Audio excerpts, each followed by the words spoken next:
Hello and welcome, ladies and gentlemen, to MMS Formula 1. Today we are at the South African track of Kyalami using the 1979 layout. Joining me in the commentary box is Miran FG.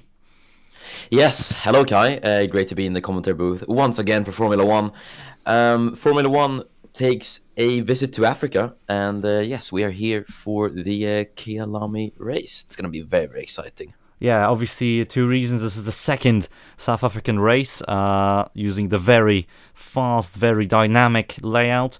And this is the 50th MMS Formula 1 race. This is, I think, a very nice milestone to reach because, well, 50 is a nice round number and I like it. And I hope we can reach 100 sometime soon. Yeah, we've come very far. And yeah, let's make this a good one. Yes, so I don't have anything else to say other than this race is going to be very slipstreamy, with strategy probably being a very large factor. Apart from that, I don't really know what else to say. So off to the grid with you. Yes, then, so the starting grid for the South African Grand Prix, Attila Kalmar takes pole position ahead of the race here at Kyalami, followed by Joseph Murray, Michael Valjak, Henrik Salsaller, Daniel Ward, and Mirna FG. Then it's Harry Herhold, Conor McGuinness, Timon de Jong, Eshrikal Karm III, Giuseppe Stella, Koichi Hoshi, Giuseppe Radiantor, Oli Katzenberg, Mateusz Material, Alexander Park, Alex van der Bremt, Rodney Rako, starting a bit low.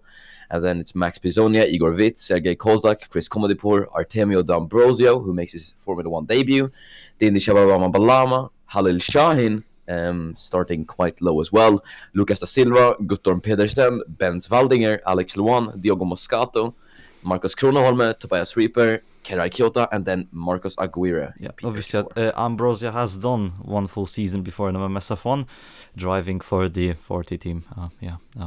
In season 3. Let's not talk about that one though. Probably he wants to forget it as well. The car couldn't reach 300 kilometers per hour on straights.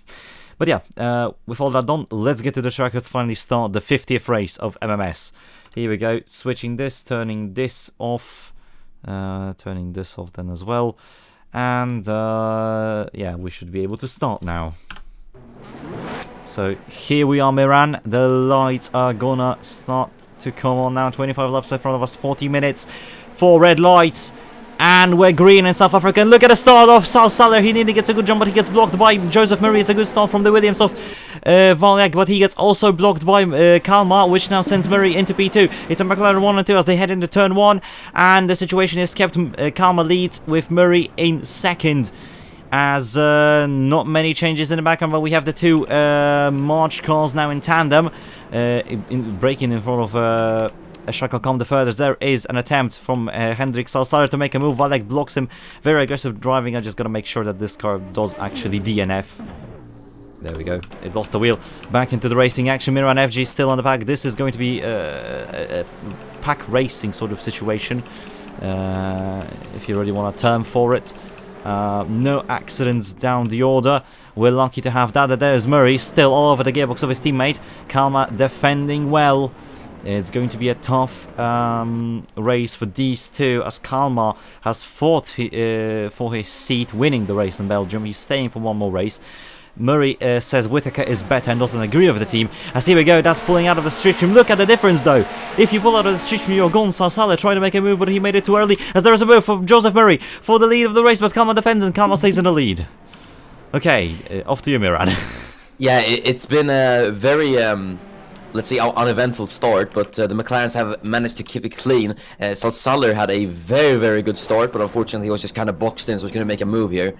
Here is Kerai Kyoto though on Marcos Aguirre as he. The reason why I wanted to show you this overtake is because look how much time they lost by simply just pulling out of the slipstream. This might be an issue for the rest of the race. It's like Falkenberg or Vanport in IndyCar. You have to plan your move. Yeah, it's similar to Vanport. It's almost like a NASCAR style oval race, is it not? If you go out of the slipstream, you lose so much time. And it really showed, as I believe it was Salsaller who pulled out of the slipstream for Valjak and lost incredible amounts of time. Either way, the McLarens basically have done what they need to, and they hold the 1-2 positions at the moment.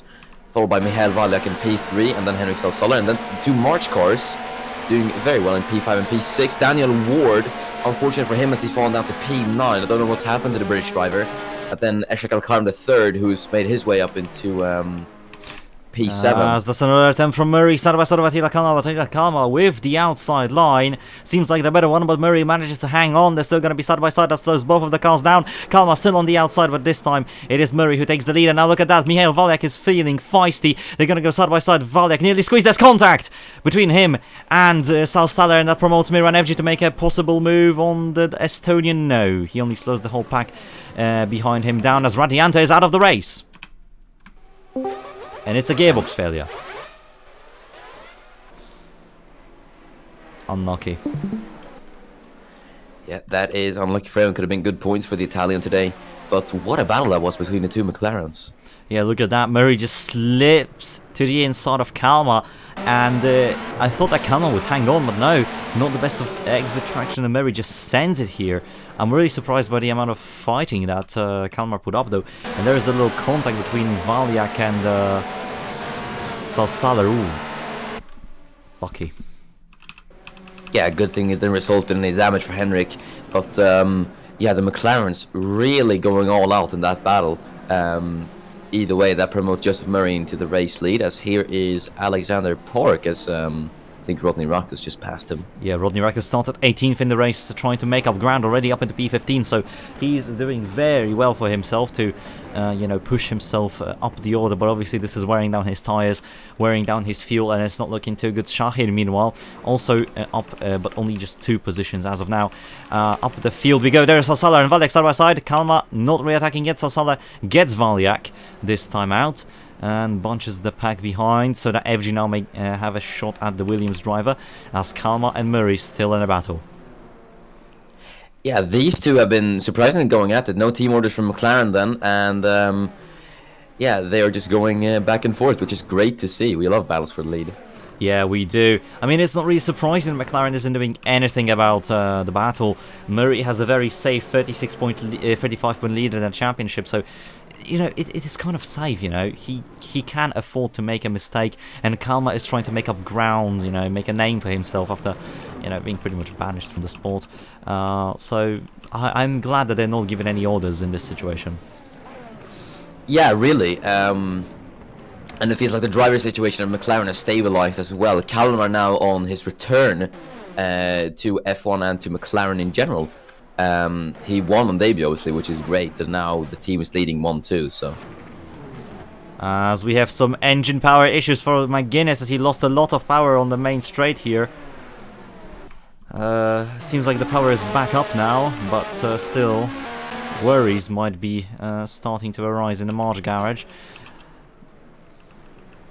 Yeah, that's a big shame for McGuinness. He was... running comfortably there for March behind his teammate, as there's Rakus on Katzenberg looking to gain some more positions, but can't quite get that move done. Pulling out of slipstream has resulted in the Tyrrell of Stella just getting closer. Yes, Shaheen gained 2 more positions now on the back of Vidvid, run a bit wide, Shaheen didn't, and the Ferrari is getting closer and closer to the points in this race, as we're approaching lap 6 now with the leaders. Yeah, speaking of the leaders, there they are. Salsaller has caught up to this pack, and now, since he's in the slipstream, he might be able to actually have a shot at a battle, despite, you know, the McLaren's having so much more power. So here they go, onto the main straight. Look at the power from... oh, he's going to pull out of the shift. I don't think that's a smart decision from Salsaller. He's going to lose out some pace, but he's still going to send it. Yes, he does. Into turn 1. He gets Kalmar. Not really. They're going to be side by side. Not even. Kalmar just hangs it on the outside. What a move. As there is Evji defending from Hoshi. Yeah, very good defending from Attila Kalmar there. Oh! No, Daniel Ward. Oh, and that is... once again, Daniel Ward the front wing damage after running so well in the point positions. That's a shame. Yeah, to be honest though, this might benefit Ward strategically. Because, you know, the pit window is going to open up around lap 10 or something, but he might be going for a one-stop if he, you know, one-stop is the optimal strategy. What am I talking about? He might be going for an undercut because of this front wing damage, but this is on him. He made a mistake. I don't think, you know, anything else can be said, as there's Shahin right on the back of Alex van der Bremt. Yeah, Shahin obviously also clawing his way up the field, just like Rodney Ruckus is doing, on the back of Alex van der Bremt, who was obviously nominated the driver of the day last time out at Spa-Francorchamps. Either way, the battle for the lead still continuing, as it's Murray versus Kalmar versus Salsaler. And these two looking really, really close as we head Kalmar into the first to corner. the inside. Oh, he touches Murray. There was a bit of a nudge, but no damage to anyone, no spins, no nothing. It's still a top 3 close pack. But look at the minimap, Miran. Do you remember, like, Van Poort? Do you remember Falkenberg, Norris Ring? It's all coming together. It's all coming back. Yeah, we might be in for a second traffic race, a la Falkenberg, but we'll see if we'll hope that traffic doesn't play too big of a role in the race lead as it did in Falkenberg. Either way, here's Ruckus having a look on the Benetton of Katzenberg. Can't quite make it though. I think Rodney is getting a bit frustrated behind the Benetton. Yeah, well, one thing I noticed, Taman de Jong struggling a lot in this race, P11 compared to his teammates, battle for the win. So going so wrong at the moment, as to notice that Rakus is about to pass him. Kalmar still behind Murray. No changes here. Ashakal Kalmar is catching Valyak, which is absurd, as there we go. I think de Jong heard me, as he's now trying to make a move on a material, but material defends, tries to close the door, and he does defend, and Katzenberg now on the outside. Nearly made defense into offense, as he nearly made a move on the outside of de Jong while defending from Rakus's dive bomb. Yeah, beautiful defense from Katzenberg in his obviously race return with Benetton, doing very well defending from the Williams of Rakus. But the question is, how long will he be able to defend? Because I think it's a matter of when, not if, for Rakus getting past. Yes, here we go. We have some moves further down the field. There's Artemio Di Ambrosio finally having a competitive car. You could say this Minardi competitive 40 is like a a jump from McLaren, a jump to McLaren, sorry, and that's how big of a car performance difference this is. But yeah, Ambrosio doing very well for himself currently. This pack of cars also having a nice race, and there's Ward and Randy Anta damaged and out. So here we go. There's Valyak defending from a Shakal Kam the third. That's not a sentence I thought I would be saying this season. Yeah, Eshek seems to be turning up the heat a bit, as Shahin defending from Giuseppe Stella there. He got past Stella. Oh.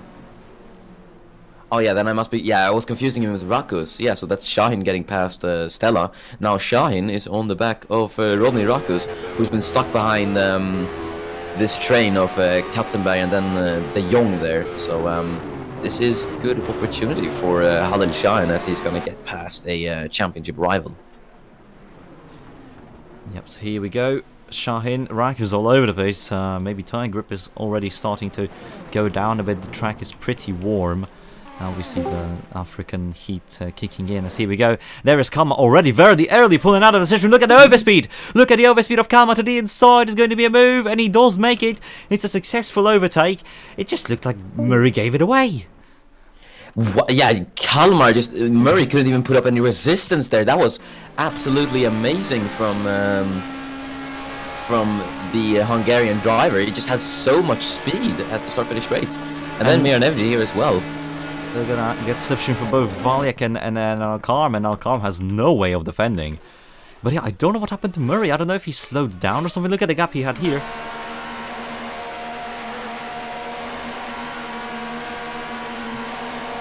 No engine pulse or anything. This is legitimate overspeed from Kalmar. That's so bizarre. As here we go. Oh, de Jong very aggressively. Sorry to cut in. You try to make a move on the material. They're going to be side by side now. De Jong, obviously, with a bit of a better car, might actually make and pull through. Yes, he does. As Rakus has fallen behind Shahin, and Stella might make a move here soon. Shahin up 2 positions. What have I missed? Oh, wow. Yeah. Wow.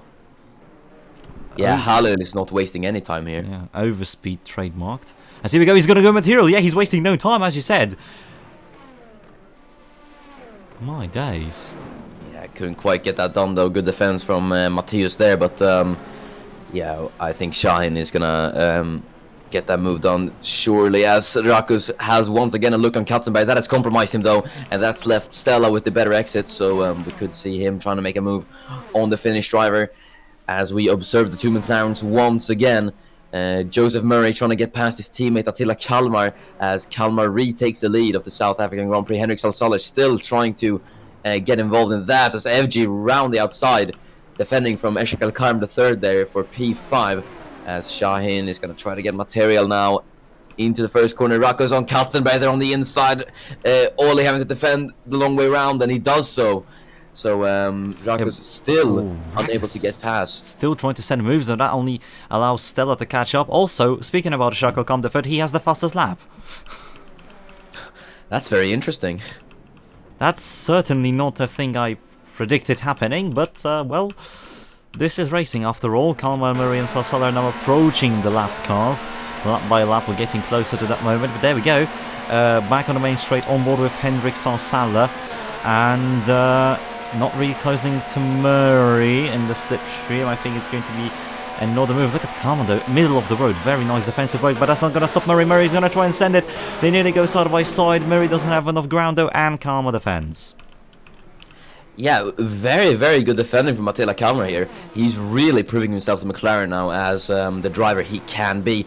As here we see Halil Shahin with the slipstream getting past material as Katzenberg having to defend from Rodney Rakus once again. Igor Witt, who's gotten past Giuseppe Stella, I believe. Yeah, Stella lost it, but one thing I just noticed is that Shahin got material before the corner, before the braking zone. That's the overspeeds in those cars are really surprising. Because there we go, there's Valninger passing the Ambrosi, there's Pedersen, Luan, Corona, Holmer, Kyoto getting past the Bios Reaper, then we have Moscato and Aguirre, and then Daniel Ward, the lone warrior really, in the world of his own. But he is making up some time on the guys in front of him. But there we go, once again on the main straight, Murray, I think he might sense an opportunity here soon, as we can see Valiak in the picture now. He's caught up, and that's never good for the leading pack. As here we go into turn one, no moves. Yeah, not yet, but you do not want to have to put up the defense to Mihail Valiak, let me tell you. And yeah, this battle for the lead has just gotten more and more interesting as we see Katzenberg making a move on material from the onboard of Rodney Rakus, as Rakus is going to try to follow the German through on the inside, but material with the better traction around the outside still tries to defend from Ole Katzenberg as the two still wheel to wheel, and I believe material cannot defend as Rakus slips past as well, says thank you very much, and that's material down 2 positions. He's got teammate Igor Witt behind now. Yeah, Material did a nice job trying to defend, but, you know, as you said, it's a question of when, not if. And it happened. There we go. Valiak is now on the back of Salsaler as the two McLarens have separated, as Murray has taken the lead. Oh, wow, that's... I did not expect that. What happened here? Oh, he moved his teammate. I think he moved his teammate. Ooh, and yeah, that's... Yeah, Murray not afraid to get his elbows out. Yeah, there. that's a hit. That's a hit. He moved his teammate a bit wide, which led to a side-by-side moment here. And yeah, Murray's past his teammate. Not the cleanest of ways. A bit of a bump and run. I don't know what the stewards will think of this, but there is. Look at the overspeed of Attila Kalmar. He's not happy, and he's going to fight for his own, side-by-side. And yeah, Kalmar's retaken the lead, so I don't think there is any investigation necessary, since he's taken the matter into his own hands, really. But yeah, the battle is not over, as there's Salsaler and Valiak. They are catching back up to the top two. As there is Al-Karm and Hoshi side by side. McGuinness behind. Hoshi sends it, and Al-Karm is losing this position. Now McGuinness on his outside. That's the more preferable line through heel, I think. As, yep, he gets the move on. And now Oli Katzenberg, yes, no, sorry, Harry Herhold takes the lead as, oh no. Daniel Ward is out. Oh, and, yeah, a bad day turns worse as Daniel Ward is forced to retire. Yeah, that's a shame. Think too much damage on the car. The team just, you know, decided it's not really worth running anymore. It would just cost the team more, I suppose, on petrol than to fix the cars. There we go, Pedersen. Making some immense. Kroneholm stuck behind Luan, but I have to say, Artemio D'Ambrosio doing a very nice job in his returning race. Race of return, really. It's a nice situation for him. But there we go. Back to the battle for the leads. Is now 4-way battle. Murray. I think it's going to be a move. No, it isn't. He's really close. He nudges his teammate again.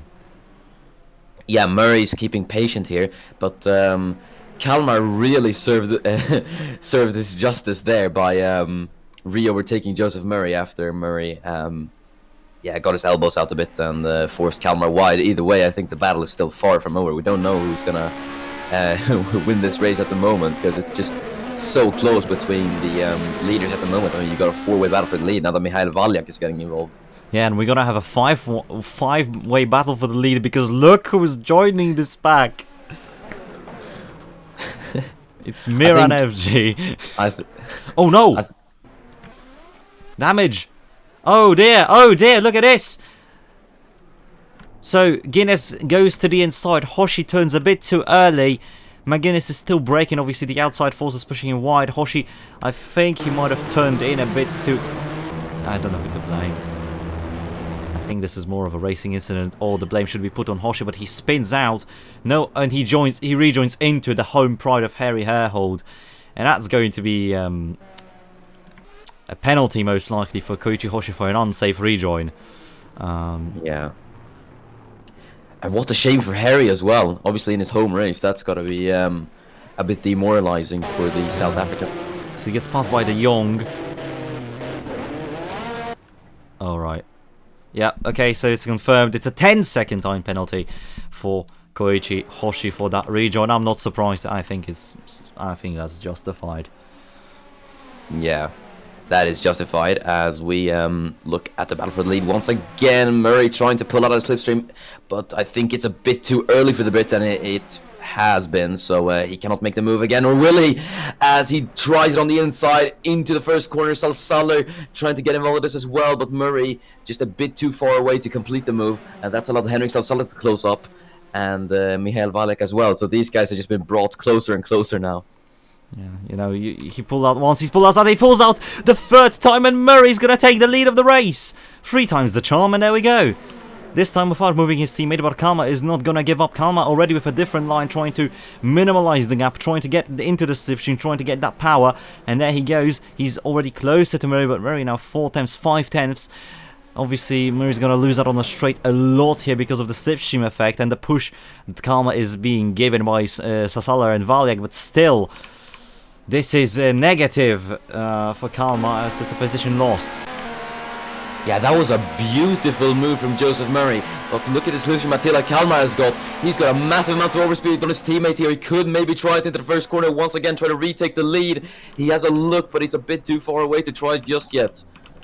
As Shaka Khan III is into the pit lane, and this is a scheduled stop. The pit stop window is open. I repeat, the pit stop window is open, and we can see this snap. We're gonna see Kalmar pitting. Salsaler has the fuel light on, so does Murray. Valyak does not, obviously, because of the great Williams fuel economy, but yeah, this is becoming troublesome for the leaders now, as Murray is unable to pit. Kalmar has the privilege of pitting first, as there is Valyak trying to go into Salsaler now. Obviously slowing them down. Valdinger and Shabalama Walama also in, so the two Zaxby's doing a double stack. Yeah, this is advantage Valyak, I would say, considering Williams and their fuel economy. Yeah, he could. I think he has the advantage there as Kalmar's in. Yeah, Kalmar's in. And we're gonna see if this is going to be beneficial. Alcarm pitted and he's out in 17th place, so I'd say that's pretty decent. Valak taking the inside line. FG. Ooh, nifty. But the FG is coming in. The slap, there's McGuinness not coming in. De Jong sends it to the inside, but he is coming in. Kalmar is stuck in the pits. He got held up because of Shahin, who was entering his pit box, this is probably going to be crucial for Kalmar's race. There is Alexander Bremt, another home pride hero. As there's Giuseppe Stella pulling out to the inside. Will Kalmar interfere? No, not really, but Stella gets the move on Alexander Bremt. Yeah, that's about it. Yeah, pit stops are gonna be, I think, especially with the field being this close, it can get, I think it's gonna get hairy at some points. So we'll just have to hope that all the pit entries and stuff and exits are kept clean. Either way, here's Murray and Salsaler into the pits. And FG, this is the big moment of the race, because mind you, obviously Kalmar got held up. Will Murray be held up because most of the field is pitting now? So with the pack being as close, I think Kalmar picked the better choice here. There is Rakus, there is De Jong. No, Murray's let go already. Where is Kalmar? There is Katzenberg. There is Material. There is Vit. And there is no sight of Kalmar.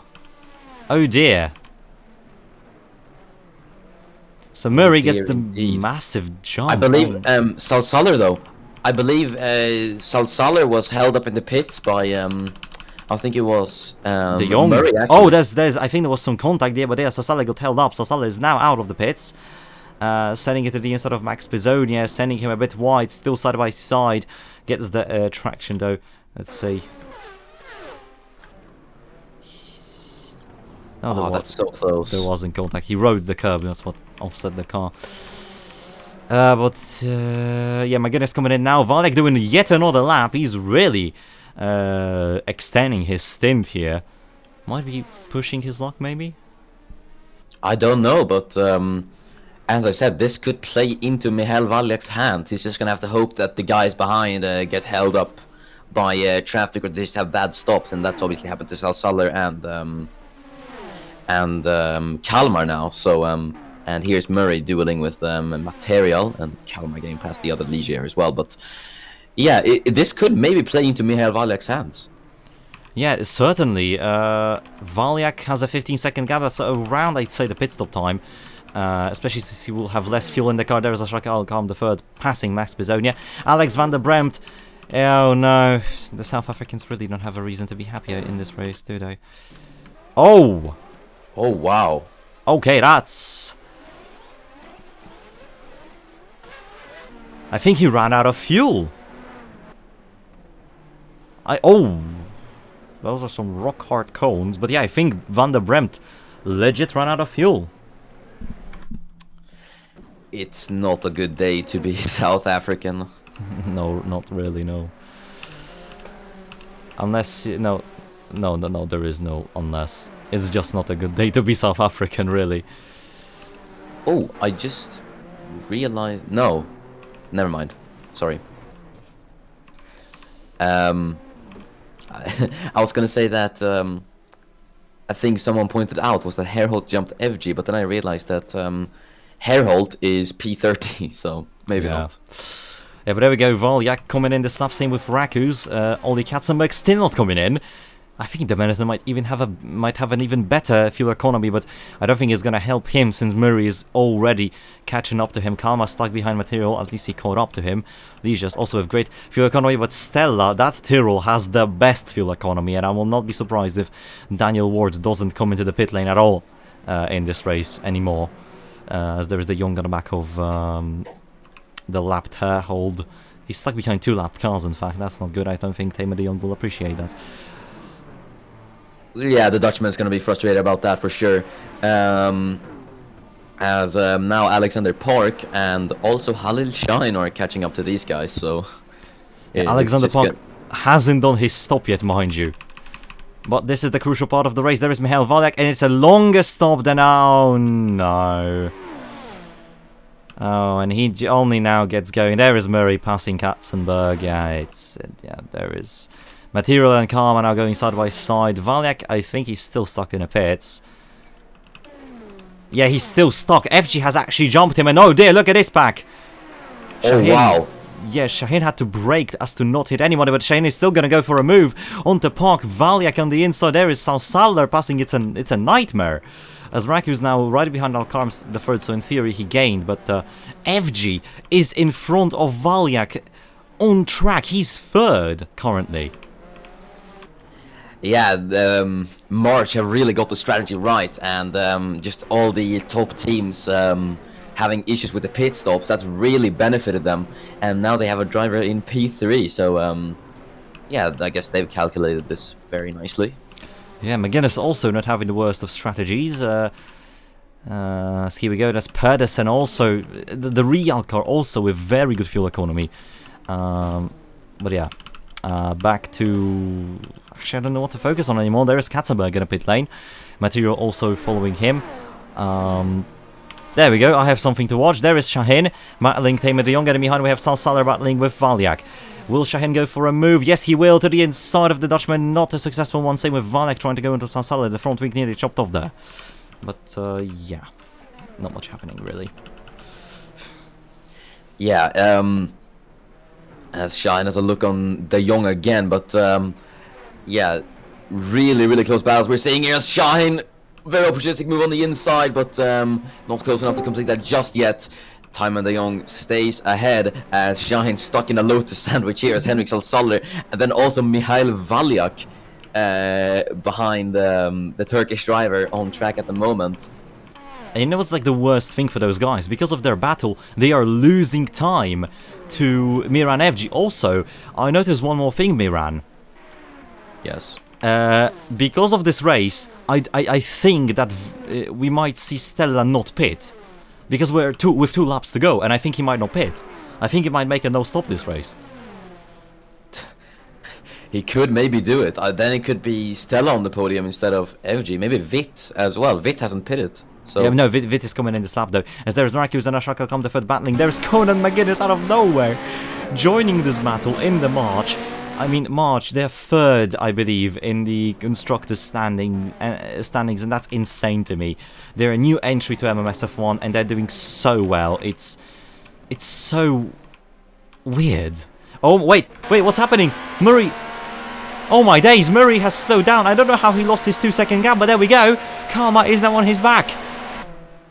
yeah, this is the final lap as well. That's the worst ever timing for Joseph Murray as he's got his teammate Attila Kalmar behind, looking for a second win. There's Valdinger, the sack speed of Valdinger. That's going to be good for Murray as it's kind of boxed in Attila Kalmar here. Valdinger putting up the defense here, but Kalmar still looking for a way past his teammate. Either way, that's Joseph Murray still in the lead. But yeah, that is going to impact impact the race for sure. Yeah, Kyoto has no front wing though. What happened? What? Oh, that's what happened to Kyoto. Yeah, that's not the right direction. Yeah, I'm just not gonna comment on that, but there we go. Kalmar is catching it. I think Murray has no tyres is the situation. Stella is not gonna come in. Stella is doing a no-stop. Oh my! I can't believe it. That's insane. So is, I think, Max Pizzoni and Guto Pedersen and all these guys. But there we go. Kalmar has caught up to Murray on the final straight. Is it going to be a daring approach into the start-finish straight? Who's it going to be? Is it going to be Kalmar? He tries to pull up, but it is going to be Murray. Murray wins the South African Grand Prix as it's a McLaren 1 and 2. Kalmar in second. And astonishingly, this man, this Italian, Giuseppe Stella, P3 without a stop. What a mad drive from Stella, FG 4th, De Jong 5th, then we're going to see Shahin, Salsaller, Valyak, Rakus, Alcar, McGuinness, then we're going to see Katzenberg score some points, Pizonia also a no-stopper, then we have Material Kozak, also a no-stopper, but Vid is going to try and put an end, but no! Side by side across the line, but it goes to Sergei Kozak, and then we're going to see Gutton Pedersen, 17th out of points. D'Ambrosio, despite being, you know, a one-off, P18, in front of Kroneholmer, I think that's a very nice race for him. I think he showed a very nice race pace, very nice, just a very nice race for him. And then we have Lucas da Silva finishing the race. Fastest lap goes to Attila Kalmar, faster than in qualifying, in fact. That's insane. What a race. That was amazing. What a finish that was for the lead. I mean, yeah, I think everyone was holding their breath on that final lap. That was absolutely incredible. And just great battles all around the field today. And we've had just it's been tension up and down the field. So it's been absolutely amazing. That was one hell of a race. I don't really know what to say. I mean, we've only had one accident, which was Hoshi. And it doesn't really do anything because, you know, Hoshi's pretty much dead last. I think this has been the best clean race we've had in a long time. Yeah, that was absolutely amazing. Just it was drivers kept it clean mostly, and yeah, we had some absolutely fantastic racing. Yeah, that has been one hell of a race. So next race is going to be the Japanese Grand Prix at Autopolis. That's going to be very, very interesting for sure. Yeah, it's a new venue for MMS in general. We never went there, so it might be a very, well, it's going to be interesting to say the least. So, yeah, race winner Joseph Murray, but driver of the day Miran. Oof, that's a difficult one, but I have to give it to Giuseppe Stella. Excellent. He just managed the fuel and the tires excellently, and he came home to finish P3, so he did a great job today. Yeah, let's hope that the MMS F1 rules and regulations do not ban you, or well, disqualify you for having those stops, because if that's the case, it's going to be not a fun night for the Tyrrell mechanics. But yeah, very fun race. See you in Japan or in the next IndyCar race in Sweden, depending on what order you watch these, or maybe even BTCC or GT. I don't know. Either way, thank you guys for watching. See you in the next one, and be sure to be safe on the roads, and bye-bye. Goodbye.